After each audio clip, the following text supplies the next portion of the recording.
करवाने पर बवाल।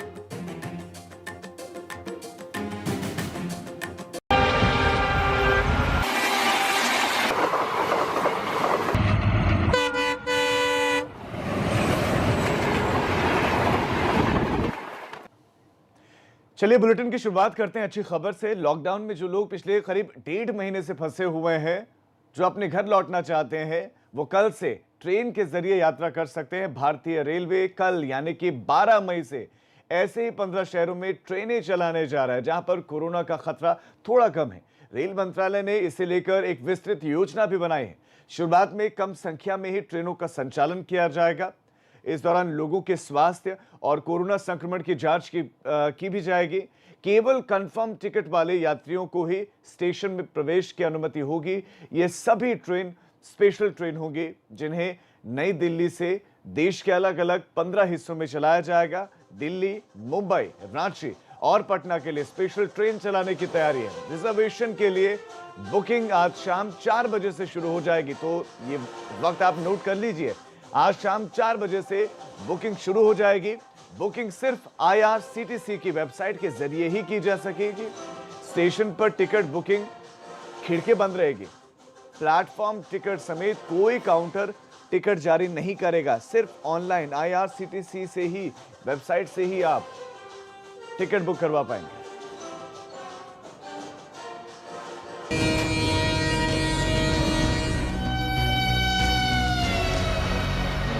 यात्रीगण कृपया ध्यान दें, आपको आपकी मंजिल तक ले जाने वाली पैसेंजर ट्रेन फिर पटरियों पर दौड़ने वाली है। 49 दिन, 7 हफ्ते, 1176 घंटे की महाबंदी के बाद सरकार ने 12 मई यानी कल से पैसेंजर ट्रेन चलाने का फैसला किया है। खुद रेल मंत्री पीयूष गोयल ने ट्वीट कर ये खुशखबरी दी। रेलवे 12 मई से धीरे धीरे पैसेंजर ट्रेनों को चलाने की योजना बना रहा है। शुरू में 15 जोड़ी स्पेशल ट्रेन चलाई जाएंगी। ये ट्रेन नई दिल्ली से शुरू होंगी और देश के अलग अलग स्टेशनों तक जाएंगी। स्पेशल ट्रेन की बुकिंग 11 मई यानी सोमवार से शाम 4 बजे से शुरू होगी। रेलवे ने कल से जिन 15 रूटों पर ट्रेन चलाने की तैयारी की है वो है दिल्ली से पटना, दिल्ली से रांची, दिल्ली से मुंबई, दिल्ली से जम्मू, दिल्ली से चेन्नई, दिल्ली से बेंगलुरु, दिल्ली से तिरुवनंतपुरम, दिल्ली से डिब्रूगढ़, दिल्ली से भुवनेश्वर, दिल्ली से सिकंदराबाद, दिल्ली से मडगांव, दिल्ली से अगरतला, दिल्ली से बिलासपुर, दिल्ली से हावड़ा। बड़ी बात यह है कि अगर आप इन रूट्स पर यात्रा करना चाहते हैं तो आपको IRCTC की वेबसाइट www.irctc.co.in पर या IRCTC के मोबाइल ऐप पर ही टिकटों की ऑनलाइन बुकिंग करानी पड़ेगी, जिसकी शुरुआत आज शाम 4 बजे से होगी। याद रखिए, टिकट काउंटर से बुकिंग नहीं होगी। जिनको कंफर्म टिकट मिलेगा वही यात्रा कर पाएंगे। सिर्फ AC कोच वाली ट्रेनें चलेंगी। ट्रेनों का किराया राजधानी एक्सप्रेस वाला होगा। इन ट्रेनों में जनरल बोगी नहीं होगी। इन ट्रेनों के लिमिटेड स्टॉपेज होंगे। ट्रेन का नया टाइम टेबल आज जारी किया जाएगा। कोरोना संकट में ट्रेन से सफर के लिए आपको ये बातें भी जान लेना बेहद जरूरी है। यात्रा से कम 1 घंटे पहले स्टेशन पहुंचना होगा। स्क्रीनिंग के बाद बिना लक्षण वाले लोगों को ही मिलेगी यात्रा की अनुमति। मास्क पहनना सभी यात्रियों के लिए अनिवार्य होगा। सभी के मोबाइल फोन में आरोग्य सेतु ऐप भी अनिवार्य। टिकट बुकिंग में किसी भी तरह की रियायत नहीं मिलेगी। तत्काल, प्रीमियम तत्काल और करंट बुकिंग नहीं होगी। ट्रेन में कंबल, चादर की सुविधा यात्रियों को नहीं मिलेगी। ट्रेन में पैंट्री कार नहीं होगी। सफर में खाने पीने का कोई सामान नहीं मिलेगा। आपको अपना खाना खुद लेकर चलना होगा। सबसे बड़ी बात जो आपको ख्याल रखना है, पहला तो ये कि टिकटों की ऑनलाइन बुकिंग होगी, इसलिए स्टेशन जाने की कतई जरूरत नहीं है। दूसरा ये कि दिल्ली से सिर्फ 15 जगहों के लिए 15 ट्रेनें चलाई जा रही हैं। याद रखिए कि इन 15 पैसेंजर ट्रेनों का मजदूरों के लिए चलाई जा रही श्रमिक ट्रेनों से कोई लेना देना नहीं है। श्रमिक ट्रेनें पहले से तय टाइम टेबल के मुताबिक चलती रहेंगी।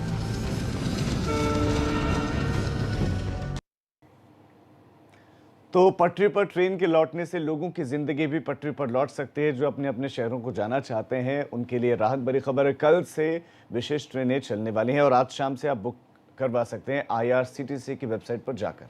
अब आगे बढ़ रहे हैं। अब मेरठ से आपको बड़ी खबर देंगे, जहां पर 15 नए मरीजों में कोरोना की पुष्टि हुई है। 15 नए मरीजों में कोरोना की पुष्टि हुई है। जिले में कुल 245 मरीज कोरोना संक्रमित मिले हैं।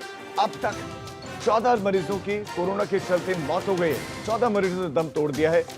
मेडिकल कोविड हॉस्पिटल का गार्ड भी कोरोना पॉजिटिव मिला है और अब तक 66 मरीजों को डिस्चार्ज भी किया जा चुका है। मेरठ में जो मेडिकल कॉलेज है उसकी बड़ी लापरवाही उजागर हुई। उस लापरवाही पर थर्ड पार्टी ऑडिट भी करवाई जा रही है। इस बीच में जिलाधिकारी खुद मॉनिटर कर रहे हैं, लेकिन अब बढ़ते केसेस चिंताओं को बढ़ा रहे हैं, क्योंकि केसेस फिर से बढ़े हैं। 15 नए मरीज कोरोना पॉजिटिव मिले हैं। बलराम पांडे हमारे संवाददाता और ज्यादा जानकारी देंगे, इस खबर पर अपडेट देंगे।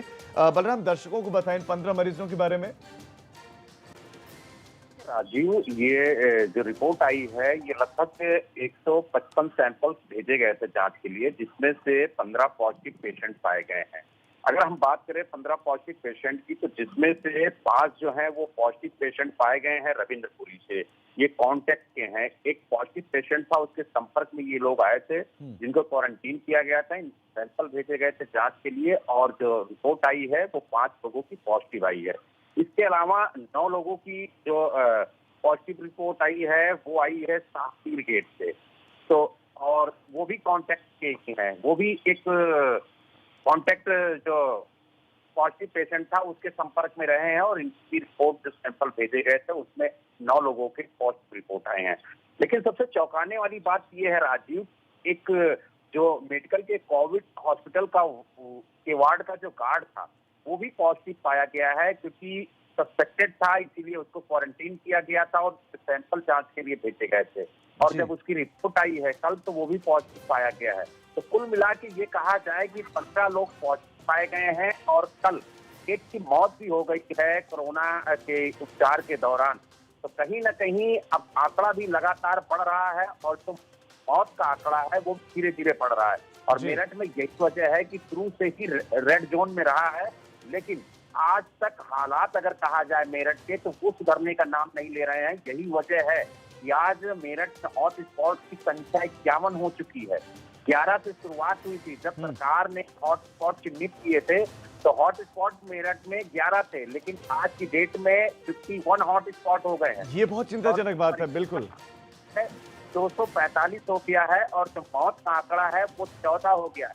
पश्चिमी उत्तर प्रदेश की अगर हम बात करें तो चाहे वो नोएडा हो, सहारनपुर हो, जो बड़ी तेजी से आंकड़ों में बढ़े थे, लेकिन आज वो सब पीछे है और मेरठ सबसे ऊपर हो गया। मेरठ सबसे आगे। जी बलराम, आपका इस तमाम जानकारी के लिए धन्यवाद। ये बहुत चिंताजनक बात है कि जब उम्मीद ये की जा रही थी कि हॉटस्पॉट की संख्या कम होगी, वहां हॉटस्पॉट की संख्या बढ़ानी पड़ रही है और बढ़कर 51 पहुंच जाए, तो आप अंदाजा लगा सकते हैं कि किस हद तक मेरठ में हालत खराब होते चले जा रहे हैं। और आगरा के बाद अब मेरठ वो जिला नजर आ रहा है जहां पर स्थितियां प्रशासन के हाथ से बाहर बेकाबू होती हुई दिखाई दे रही हैं।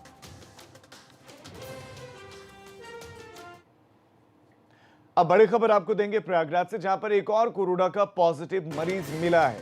मुंबई से लौटे शख्स की कोरोना की रिपोर्ट पॉजिटिव मिली है। एक और कोरोना पॉजिटिव प्रयागराज से। ये मुंबई से लौटा था शख्स, कोरोना पॉजिटिव मिला है। जिले में संक्रमितों की संख्या पहुंच गई है 18 संक्रमित मरीज अब तक जिले में मिले हैं।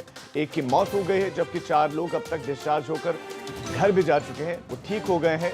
लेकिन एक और कोरोना का पॉजिटिव केस प्रयागराज से मिला है और संख्या बढ़कर पहुंच गई है 18 कुल।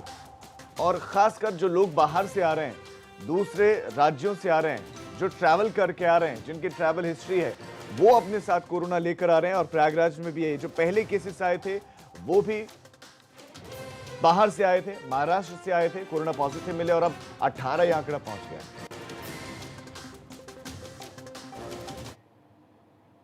मजदूरों के पलायन ने 2 राज्यों की पुलिस में भिड़ंत करा दी। 2 राज्यों की खाकी के बीच विवाद का ये मामला मथुरा से सटे राजस्थान के बॉर्डर पर देखने को मिला, जब प्रवासी मजदूरों से भरा एक ट्रैक्टर बॉर्डर पर पहुंचा। आप बेइज्जती कर रहे हैं, वर्दी फाड़ रहे हैं, आप वर्दी फाड़ रहे हैं, आप वर्दी फाड़ रहे हैं, आपने नेम प्लेट खींच ली मेरी, क्या लात मारी है, मेरी नेम प्लेट खा, मेरी नेम प्लेट लगा धक्का दे रहे हैं, कहां जाएगा ये बात का हो जाएगा आपके बेटे, भाई जनता को परेशान कर रहे हैं।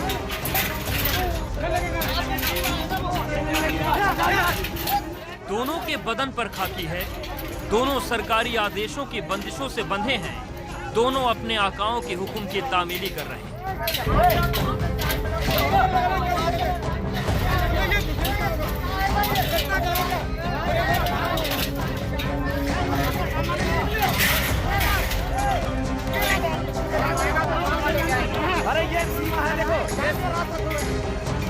दोनों के बीच अगर फर्क है तो राज्यों का। एक राजस्थान सरकार का मुलाजिम है तो दूसरा यूपी गवर्नमेंट का, और दोनों के बीच मौजूद बैरिकेडिंग इस फर्क को साफ साफ दिखा रहे हैं।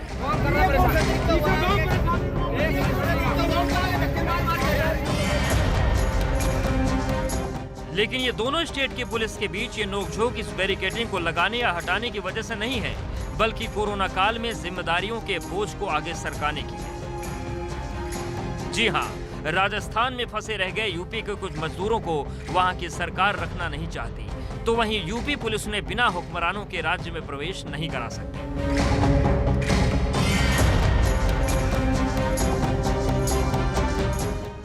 मजदूरों को लेकर शुरू हुई खींचतान की मथुरा की राजस्थान से लगी सीमा गवाह बन गई, जब राजस्थान से ट्रैक्टर में भरकर मजदूर यूपी की तरफ आने लगे।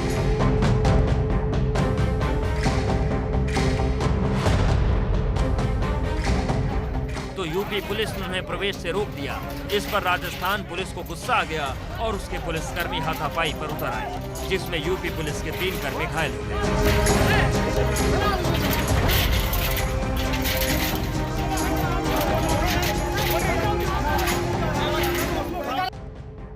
सीमा पर दोनों स्टेट के पुलिसकर्मियों के बीच जब विवाद बढ़ा तो इसकी आवाज दोनों राज्यों के अफसरों के कानों तक जा पहुंची, और वो भी सीमा पर पहुंच गए। मथुरा प्रशासन के मुताबिक 7 मई और 8 मई को अभियान चलाकर 15,000 मजदूरों को वापस लाया गया है। अब अभियान खत्म हो चुका है और सीमा सील है। पिछले 7 और 8 तारीख को ये तय था कि जो राजस्थान से श्रमिक आएंगे उनको हम लोग उनके जनपदों को भेजेंगे। इस क्रम में 10,000 आने थे। 15,000 से अधिक श्रमिकों को हमने उत्तर प्रदेश की सीमा से उनके जनपदों को भेज दिया था, और ये ऑपरेशन कल शाम को बंद हो गया था। आज सुबह कुछ दुर्भाग्यपूर्ण घटना घटित हुई कि बॉर्डर पे आकर के उधर के पुलिस के अधिकारियों ने, हमारे पुलिस के जो अधिकारी साथी थे, आपस में कुछ विवाद था कि बॉर्डर को खोले, जबकि बॉर्डर सील रखा गया है आदेश से। तो उसको हम लोगों ने बैठ के तय कर लिया है। उद्योगनगर के जो इंस्पेक्टर थे उनका कुछ रुख जो है थोड़ा आक्रामक या उस तरीके था, उसमें भरतपुर एसएसपी साहब ने अकॉर्डिंग टू रूल्स कार्रवाई कर रहे हैं। कोई विवाद नहीं है। भरतपुर में तय हो गया है कि वहाँ से कोई भी लेबर या श्रमिक अब तब तक नहीं भेजेंगे जब तक चीज़ें सेटल नहीं होंगी। वहीं मामले की गंभीरता को देखते हुए राजस्थान के भरतपुर डीआईजी हैदर अली ने भी इसे पुलिसकर्मियों की नासमझी करार दिया और यूपी सीमा में घुस रहे मजदूरों को ट्रेन के जरिए उनके घर पहुंचवाने की बात कही।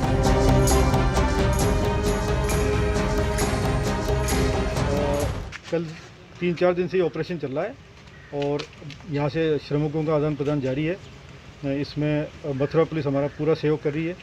रात को कुछ इशू आया था, कुछ बाहर के श्रमिक थे बिहार के, छत्तीसगढ़ के, जिनको के आदेश के मुताबिक नहीं जाने दिया। हमने भी अपने उच्च अधिकारियों से बात की थी और अब ये तय किया है कि ये लोग जो है वो ट्रेन से, बसों से जाएंगे, तो उनको हमने अपने। दोनों स्टेट के अफसरों की समझदारी से विवाद सुलझ चुका है, लेकिन इस विवाद से अलग अलग राज्यों में फंसे मजदूरों का दर्द और उनकी जिम्मेदारी का बोझ उठाने की हकीकत जरूर बेनकाब हो गई है। मथुरा से सौरभ की रिपोर्ट, एबीपी गंगा।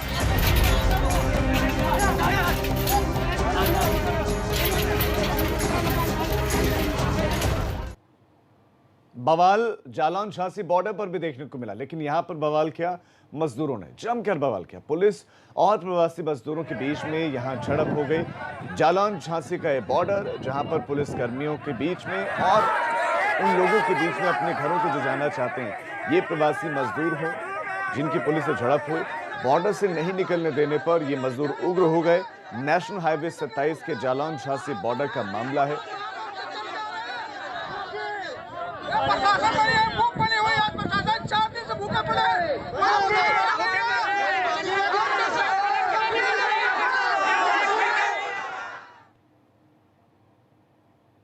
अब आपको बहुत बड़ी खबर दे दें, पूर्व प्रधानमंत्री मनमोहन सिंह, डॉक्टर मनमोहन सिंह, उनकी तबीयत बिगड़ गई है।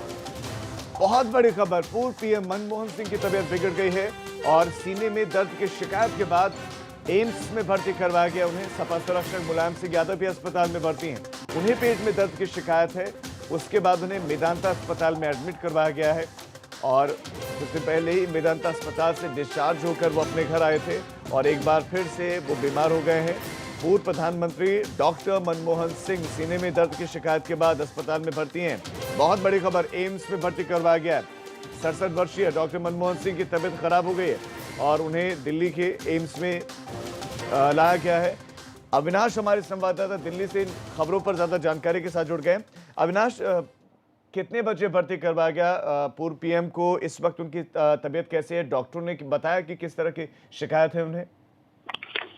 देखिए राजू, अगर बात करें तो कल रात को 9:15 बजे करीब डॉक्टर मनमोहन सिंह को एम्स अस्पताल ले जाया गया। तकरीबन 8:30 बजे करीब उन्हें दिक्कत हुई, जब छाती पे दर्द की शिकायत होने की, तब उनके सिक्योरिटी गार्ड्स ने उनको एम्स अस्पताल ले गए, जहां पे उनको चेस्ट डिपार्टमेंट में भर्ती किया गया। डॉक्टर उनकी फिलहाल अभी सारी जांच कर रहे हैं, अभी कई सारी रिपोर्ट आनी बाकी है। अभी उनका हेल्थ बुलेटिन लगभग 10 से 11 बजे के बीच में जारी किया जाएगा, तब बताया जाएगा कि किस कारण की वजह से डॉक्टर मनमोहन सिंह को सीने में दर्द हुआ था। फिलहाल अभी बताया जा रहा है कि डॉक्टरों ने प्राथमिक उपचार दिया, जिसके बाद उन्हें फिलहाल आराम है।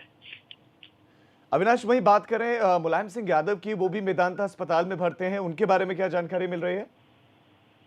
देखिए, अगर बात करें पूर्व मुख्यमंत्री मुलायम सिंह यादव की, तो वो लखनऊ के मेदांता अस्पताल में भर्ती हैं। उनको भी पेट में दर्द की शिकायत थी, कब्ज की शिकायत थी। वो पहले 2-3 दिन मेदांता अस्पताल में भर्ती रहे थे। इसके बाद डॉक्टरों ने उन्हें डिस्चार्ज कर दिया था, वो घर आए थे, लेकिन उन्हें ज्यादा आराम नहीं मिला, जिसके बाद कल देर शाम वो फिर से एक बार मेदांता अस्पताल में भर्ती हो गए। अभी फिलहाल उनका उपचार चल रहा है। उन्हें पेट दर्द की शिकायत है, इसके साथ साथ कब्ज भी है। डॉक्टर लोग उनकी जो शुगर बढ़ी हुई है उसकी भी जाँच कर रहे हैं और तमाम सारी जो भी जांचें हैं वो की जा रही है मुलायम सिंह यादव की। जी अविनाश, आपके इस तमाम जानकारी के लिए धन्यवाद। तो पूर्व पीएम मनमोहन सिंह इस वक्त अस्पताल में भर्ती हैं, एम्स में भर्ती हैं और हालत में पहले से सुधार बताया जा रहा है। 10 से 11 बजे के बीच में मेडिकल बुलेटिन जारी किया जाएगा, जबकि मुलायम सिंह यादव लखनऊ के मेदांता अस्पताल में। अब आपको बड़ी खबर देंगे जौनपुर से, जहां पर पूर्व सांसद धनंजय सिंह हिरासत में लिए गए हैं। जौनपुर से ये बड़ी खबर, हिरासत में ले लिए गए सांसद धनंजय सिंह, पूर्व सांसद धनंजय सिंह। धमकी और अपहरण का मामला है, पुलिस थाने लेकर आई है। लाइन बाजार थाने में एफआईआर दर्ज करवाई गई है और पूर्व सांसद से पूछताछ चल रही है। मामला धमकी और अपहरण मामले से जुड़ा हुआ है। धमकी देने और अपहरण मामले में पुलिस उनको थाने ले आई है, पूर्व सांसद धनंजय सिंह को।